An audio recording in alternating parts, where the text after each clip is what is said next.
در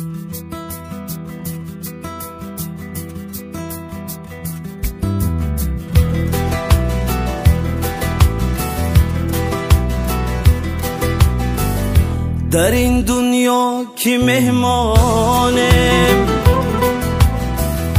همیشه ما نمیمانه،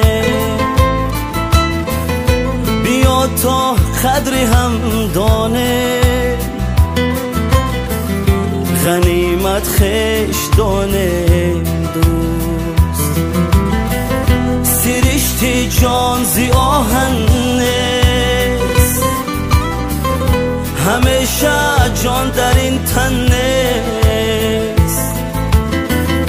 کسی در فکر مردن نیست،